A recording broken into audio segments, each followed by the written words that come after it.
सभी को जय मसीह की। मैं अमरीक जॉय आज एक बार फिर प्रभु पिता का धन्यवाद करता हूं कि प्रभु पिता ने समय दिया कि परमेश्वर के वचन आपके साथ बांट सकूं। सो आप इस वीडियो को अंत तक देखें, पसंद आए शेयर करें, कमेंट करें, लाइक करें। अगर नहीं पसंद आए तो कोई बात नहीं, आप डिसलाइक करना, लेकिन वीडियो को अंत तक देखना। और हाँ, इस वीडियो को आप पूरे ध्यान से देखना और पूरे ध्यान से इसको सुनना भी है, समझना भी है कि परमेश्वर आज हमसे क्या बात करना चाहते हैं। और अगर आप मेरा कांटेक्ट करना चाहते हो तो मेरा कांटेक्ट नंबर बीच में दिया गया है, आप मुझे कॉल कर सकते हो, मैसेज कर सकते हो। और आज मैं जो आपसे बात कहना चाहता हूं, क्योंकि बाइबल में हमने कई जगह पढ़ा है और कई जगह पर परमेश्वर ऐसा बोलते हैं कि घमंड मत करो, घमंड मत करो, घमंड मत करो। क्योंकि घमंड एक ऐसी चीज है जिसने पवित्र इंसान को भी शैतान बना दिया था। क्योंकि शत्रु शैतान जो आज शैतान है, तो पहले ये शैतान नहीं था, ये परमेश्वर का आराधक था, परमेश्वर का उपासक था। तो लेकिन जब इसके अंदर घमंड आया तो इसके घमंड की वजह से परमेश्वर ने इसको वहां से निकाल दिया। अभी बात को बहुत ध्यान से सुनना, सही में घमंड नहीं करना चाहिए, ऐसा परमेश्वर कहते हैं। लेकिन मैं जो कहना चाहता हूं, मैं यही कहना चाहता हूं कि घमंड करो, घमंड करो। हाँ, घमंड करो। ऐसे कैसे करो? क्या आज कुछ हम नया सीखने जा रहे हैं? क्या ये झूठी शिक्षा है? परमेश्वर का वचन बोलता है कि घमंड मत करो, लेकिन ये कौन इंसान है जो ऐसा बोले कि घमंड करो? हाँ, बुरा मत मानो, बात को सुनो, समझो। अभी तो बात शुरू की है, अभी बात शुरू की है, तो खत्म कहां की मैंने बोला घमंड करो। तो मैं परमेश्वर के वचन के खिलाफ नहीं हूं। परमेश्वर बोलते हैं कि घमंड मत करो, तो मैं कहां परमेश्वर के वचन को मना करता हूं। लेकिन मैं बोलना चाहता हूं कि घमंड करना है तो घमंड करो, घमंड करो। लेकिन जिस तरह से लोग करते हैं, जिस तरह से इंसान करते हैं, या जिस तरह से शैतान ने किया है, उस तरह का घमंड मत करो। जी हां, उस तरह का घमंड मत करो। घमंड कैसा घमंड? एक बार मंदिर में, आराधनालय में दो लोग गए प्रार्थना करने के लिए। तो एक तो फरीसी था, शास्त्री फरीसी, जो लोगों को सिखाते थे, लोगों में दिखावा करते थे। एक तो वो था, एक था चुंगी लेने वाला। अभी जो शास्त्री था, जो फरीसी था, उसने प्रार्थना की। तो उसका प्रार्थना आप पढ़ लेना बाइबल से, लूका उसका 18 अध्याय में। तो उसने घमंड के साथ प्रार्थना की। तो परमेश्वर ऐसा घमंड करने के लिए मना करते हैं। तो इसको मैं झुठला नहीं रहा, परमेश्वर ने बोला तो सही बात है। उस इंसान ने घमंड से प्रार्थना की थी, परमेश्वर मैं सारी आज्ञा मानता हूं, परमेश्वर मैं सारी कमाई का दशमांश देता हूं, मैं हफ्ते में 2 उपवास करता हूं, मैं व्यभिचारी नहीं हूं। मतलब उसने परमेश्वर को धन्यवाद दिया। तो लेकिन किस तरह से उसने घमंड के साथ बात की, तो परमेश्वर को यह बात उसकी पसंद नहीं आई। बात को बहुत ध्यान से सुनना और बात को बहुत ध्यान से समझना कि ऐसे लोगों से परमेश्वर कभी भी प्रसन्न नहीं होते। लेकिन आज मैं जो बात कहना चाहता हूं, कई लोग मसीह में तो हैं, कई लोग सेवक लोग हैं, कई लोग पास्टर लोग हैं, कई लोग विश्वासी हैं। तो उनके जीवन में कुछ ऐसी बातें दिखाई देती हैं। और वो बातें क्या हैं? मैं वचन पढ़ूंगा आपके लिए, 2 कुरिन्थी उसका 10 अध्याय उसके 12 वचन से। क्योंकि हमें यह साहस नहीं कि हम अपने आप को उनमें से ऐसे कुछ के साथ गिने जो उनसे अपने को मिलाए, जो अपनी प्रशंसा आप करते हैं और अपने आप को आपस में नाप तोल कर एक दूसरे से मिलान करके मूर्ख ठहरते हैं।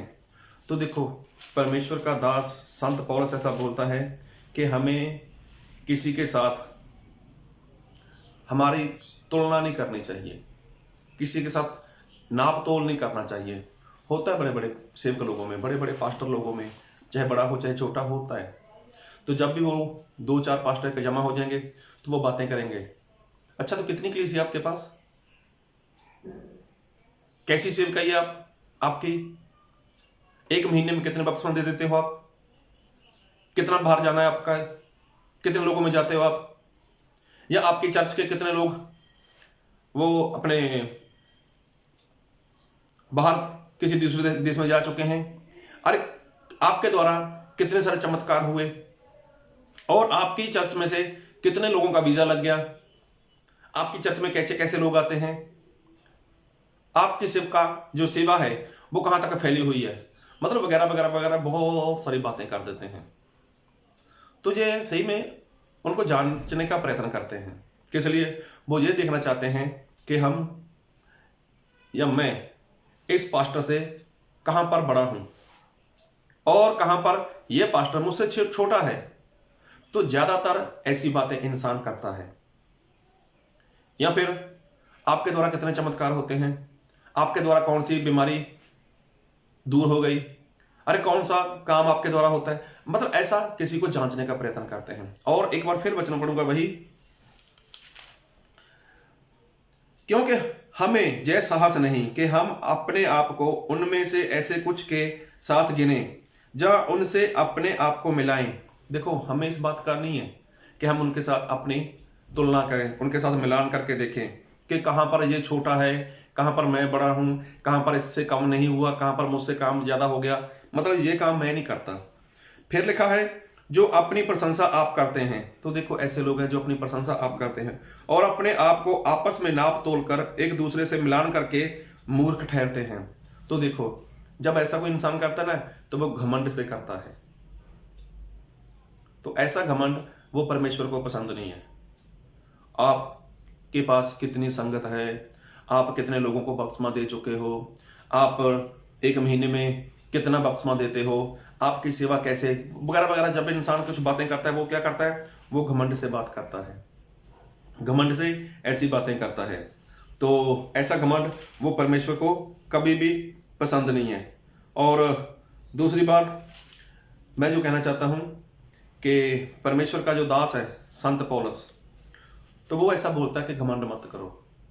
लेकिन मैं ये कहना चाहता हूं, अगर घमंड करना है, मैं तो कहता हूं करो घमंड। जी हां, घमंड करो। अगर आपके अंदर हिम्मत है, अगर आपके अंदर शक्ति है, अगर आपके अंदर ताकत है, तो आप घमंड करके बताओ, घमंड करके बताओ। आप तो जानूं कि आप घमंड करते हो। ऐसी वैसी बातों में घमंड करना, यह कौन सी बड़ी बात है? अरे ये तो मूर्खता है, और ऐसी मूर्खता तो शैतान ने की थी। लेकिन घमंड करना है ना, तो करो घमंड। और बाइबल में अगर हम वचन पढ़ते हैं, दूसरा क्रंथी उसका 11 अध्याय उसके 16 से लेकर, अगर पढ़ सको तो आप 31 वचन तक पढ़ना। दूसरा क्रंथिया 11 अध्याय 16 से लेकर 31 तक।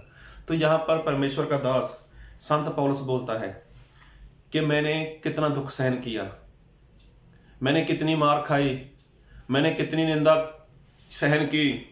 और मैं आपके लिए वचन पढ़ी देता हूं, दूसरा क्रंथिया 11 अध्याय उसका 16 वचन। मैं फिर कहता हूं कि कोई मुझे मूर्ख ना समझे, नहीं तो मूर्ख ही समझकर मेरी सह ले, ताकि थोड़ा सा मैं भी घमंड कर सकूं। यहां पर बोलता मैं घमंड कर सकूं, घमंड कर सकूं। और आगे लिखा है, इस बेधड़क घमंड में जो कुछ मैं कहता हूं वह प्रभु की आज्ञा के अनुसार नहीं, पर मानो मूर्खता से ही कहता हूं। देखो, प्रभु की आज्ञा तो नहीं है मैं घमंड करूं, लेकिन मैं बोलता हूं कि मुझे घमंड है। मैं घमंड के साथ ये बात करता हूं।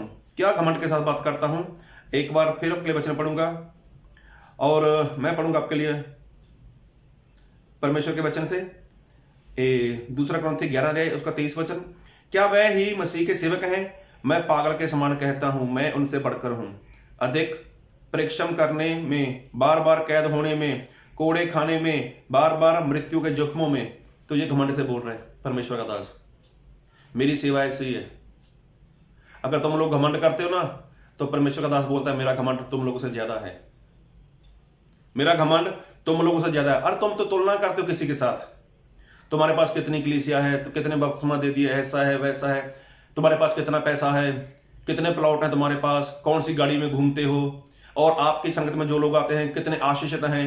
ऐसी बातें आप लोग करते हो, तो ये घमंड है, और ऐसा घमंड आपको नरक लेकर जाएगा। लेकिन जो बात प्रभु यीशु मसीह का दास संत पौलुस बोलता है कि मैंने मेहनत ज्यादा की, परिश्रम ज्यादा किया, परिश्रम करने में, बार बार कैद जाने में, कैद होने में, फिर लिखा है कोड़े खाने में, बार बार मृत्यु के जोखमों में। अरे वो कोड़े खाए उसने। फिर लिखा आगे 5 बार मैंने यहूदियों के हाथ से 39 कोड़े खाए। तो ये उसका घमंड है कोई मेरे बराबर प्रभु यीशु मसीह के नाम के कारण दुख उठाने वाला? अरे है कोई मेरे जैसा? जितना दुख मैंने सहन किया है, मुझे घमंड है इस बात का कि मैंने इतना दुख सहन किया है। तुम में है ताकत किसी में कि मेरे इस घमंड को आप चकनाचूर कर सको, मेरे घमंड को आप डाउन कर सको? हो सकता है आपके पास कलीसिया ज्यादा हो सकता है आप बड़े पास्टर हो, आपके पास रुपया पैसा बैंक बैलेंस ज्यादा हो सकता है आपके पास अच्छी गाड़ी हो सकता है आपके पास संगत के लोग भी ज्यादा हो सकता है आपकी प्रार्थना से बहुत से लोग विदेश चले गए हों, लेकिन ये घमंड आपको मरवा देगा, आपको नरक में ले जाएगा ये घमंड आपको। लेकिन संत पौलुस बोलता है मैंने जो जोखिम उठाए, मैंने जो मार खाई, मैंने जो कोड़े खाए। फिर लिखा है 3 बार मैंने बेंतें खाई, 1 बार मुझ पर पथराव किया गया, 3 बार जहाज जिन पर मैं चढ़ा था टूट गए, 1 रात दिन मैं समंदर में काटा। अरे देखो ये घमंड से बोल रहा है, इतना बड़ा घमंड। अरे इतना इतना दुख उठाया मैंने, अरे कितना भूखा रहा मैं, कितना प्यासा रहा मैं। अरे एक दिन मतलब 24 घंटे, मतलब दिन और रात मैंने समंदर में पानी में निकाल दिए। तो ये घमंड वाली बात है। तो क्या आप ऐसा घमंड कर सकते हो? परमेश्वर ने बोला घमंड मत करो, वो बात सही है, पर बाइबल में लिखा है, मैं बात को मानता हूं कि वो घमंड नहीं करना चाहिए। वो घमंड इंसान को मरवा देगा। वही घमंड तो शैतान ने किया था, मतलब तब वो शैतान नहीं था, उसके बाद वो शैतान बन गया। आज जो विश्वासी लोग किसी के साथ तुलना करते हैं, किसी के साथ नाप तोल करते हैं, ये मुझसे कहाँ छोटा है या ये इससे मैं कहाँ पर बड़ा हूं, ऐसे ऐसे इंसान अगर करता है तो ये घमंड है। अगर ऐसा इंसान घमंड करता है तो ये घमंड उसको मरवाएगा। लेकिन संत पौलुस बोलता है कि मैंने कितनी मेहनत की। तो आप इतना भागते हो। आपके विश्वासी लोग जब आप परेशानी में होते हैं, जब मुसीबत में होते हैं, जब आपको बुलाते हैं, तब क्या उनसे बात करते हो? उनके घर पे जाते हो? आप उनको वहां पर परमेश्वर के वचन सिखाते हो? या फिर उनको ऐसा बोलते हो कोई बात नहीं, 2 दिन बाद संडे है, बंदगी में आना, वहां पर काम करेंगे? अरे नहीं करते। लेकिन पास्टर मिल गया, कोई सेवक मिल गया, उसके साथ तुलना जरूर करते हो आप, ताकि मुझे घमंड करने का मौका मिल जाए।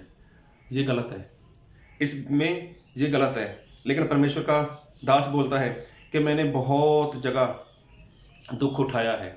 तो ये वचन पढ़ ही लेना आप लोग, 16 से पढ़ लेना, 2 कुरिन्थी 11 का 16 से 30-31 तक पूरे पढ़ लेना, कुछ ज़्यादा बड़ा नहीं है। पता चल जाएगा परमेश्वर का दास किस घमंड से बात करता है कि मैंने दुख उठाया है, मैं जेल में गया हूँ, मैंने कोड़ों की मार खाई है। उसके पास कुछ भी नहीं रहता था, कोई बैंक बैलेंस नहीं था, फिर भी वो कितने घमंड के साथ बोलता है। ऐसे घमंड के साथ बात कर सकते हो? अरे परमेश्वर की कितनी बड़ी कृपा है मुझ पर, परमेश्वर के नाम से मैं कितनी बार जलील हुआ, प्रभु यीशु मसीह के नाम की वजह से मैं कितनी बार बेइज्जत हुआ। कर सकते हो ऐसा? नहीं कर सकते। तो जब ऐसा नहीं कर सकते तो आपको इस बात का घमंड ही नहीं है। तो मैं कहता हूं, परमेश्वर के वचन से कहता हूं कि ऐसा घमंड करो। अरे घमंड हो तो ऐसा हो, जो दूसरा घमंड मरवाने वाला आपको, वो घमंड छोड़ दो। और एक वचन पढ़ूंगा आपके लिए बाइबल से, और मैं पढ़ूंगा आपके लिए फिलिपिया उसका 2 अध्याय उसके 16 वचन में, कि मसीह के दिन मुझे घमंड करने का कारण हो कि ना मेरा दौड़ना और ना मेरा परिश्रम करना व्यर्थ हुआ। तो देखो, इसने जो मेहनत की, परमेश्वर के दास ने, संत पौलुस ने, कि मैंने भाग दौड़ की, मैं यहाँ भागा, मैं वहां भागा, मैं वहां गया, कहां कहां गया वो परमेश्वर का दास, कितने लोगों में गया, कितनी सारी कलीसिया स्थापित कर दी उसने जो मेहनत की, उसने जो भाग दौड़ की, जो भूखा रहा, प्यासा रहा, उसको सर्दी, गर्मी, बरसात, सारे मौसमों में वो निकलता गया।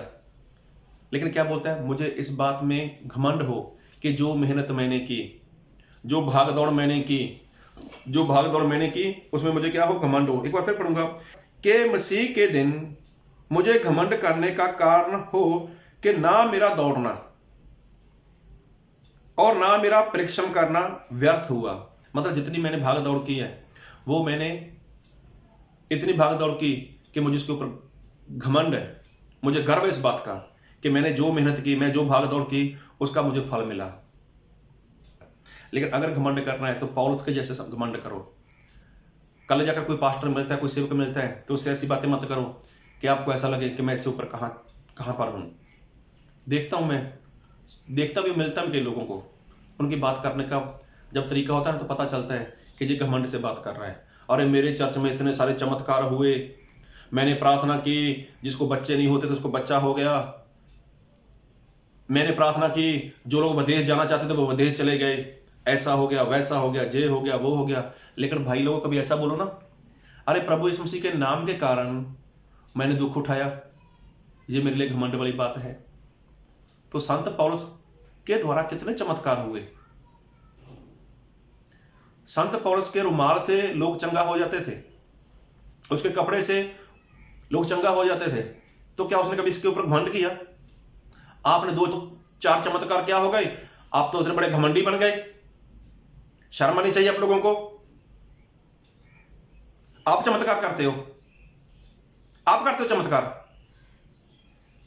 अरे नहीं, वो प्रभु यीशु मसीह चमत्कार करते हैं। आपको ऐसे लगता है मतलब मैंने कर दिया।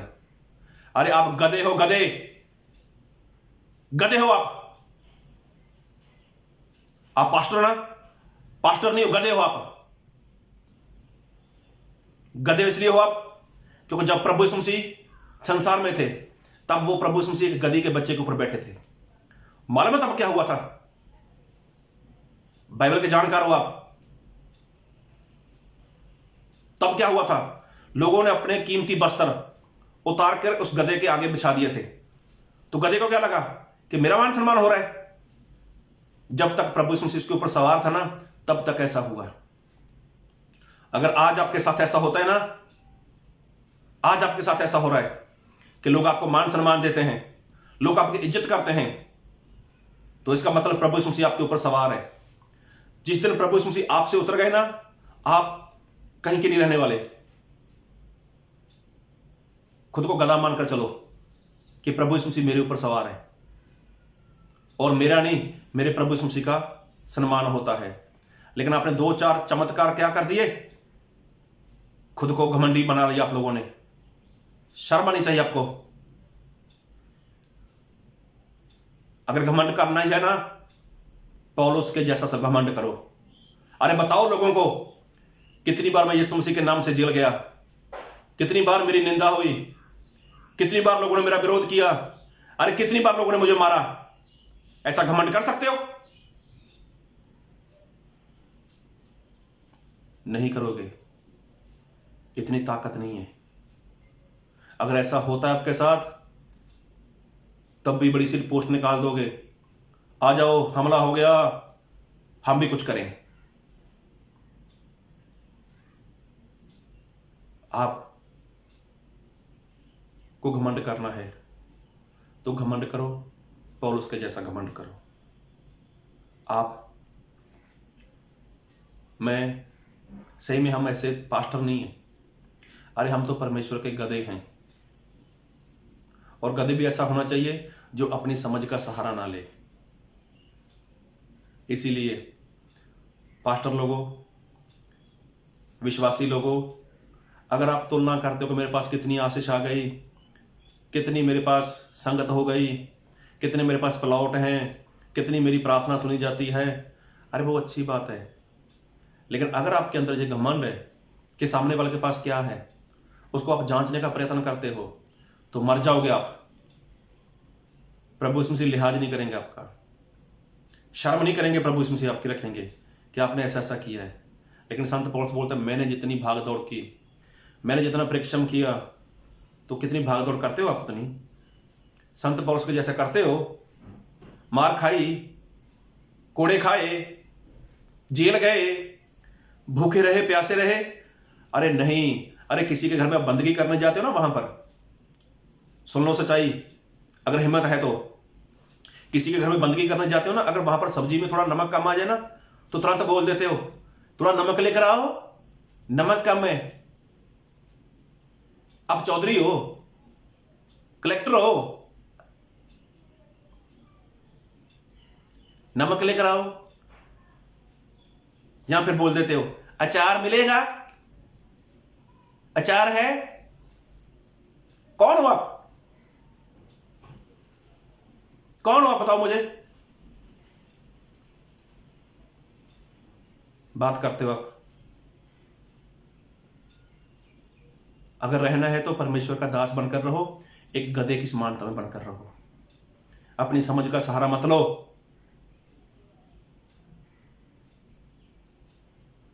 अगर घमंड करना है तो पौलुस के जैसा घमंड करो। लोगों को बताओ कि मैंने इतनी मार खाई है। क्या तूने कभी मार खाई? अरे मैं इतनी बार जलील हुआ, क्या कभी जलील हुआ? अरे मेरे आस पड़ोस के लोग, मेरे शहर के लोग, मेरे रिश्तेदार, मेरी बरादरी के लोग मेरे खिलाफ हैं, क्या तुम्हारे हैं? नहीं होंगे। क्यों? उनके जैसे काम करते हो। उनके जैसे काम करते तो कैसे लोग खिलाफ होंगे? दो दो बातें करते हो, परमेश्वर में भी चलते हो, संसार में भी चलते हो, और फिर देखते हो ये पास्टर है। पूछता हूं उसको, कितनी कलीसिया है, कितने लोगों को बपतिस्मा दिया है, कहां पर सेवा चलती है, कितने सारे चमत्कार होते हैं। ऐसी बातें करते हो, उसको देखते हो, नाप तोल करते हो उसके साथ। परमेश्वर का दास बोलता है ऐसा नाप तोल मैं नहीं करता। अगर मैं नाप तोल करता हूं, ये नाप तोल करूंगा। कितनी मार खाई, कितने कोड़े खाए, कितनी बार भूखे रहे, कितनी बार प्यासे रहे, कितनी बार जेल में गए। अरे बंदगी करते हो, वहां पर नमक मांगते हो जाकर। बंदगी करते हो, वहां पर अचार मांग लेते हो। अरे ऐसा हो, वैसा हो, जे हो। चुपचाप खाया नहीं जाता घर पे। लाट साहब हो।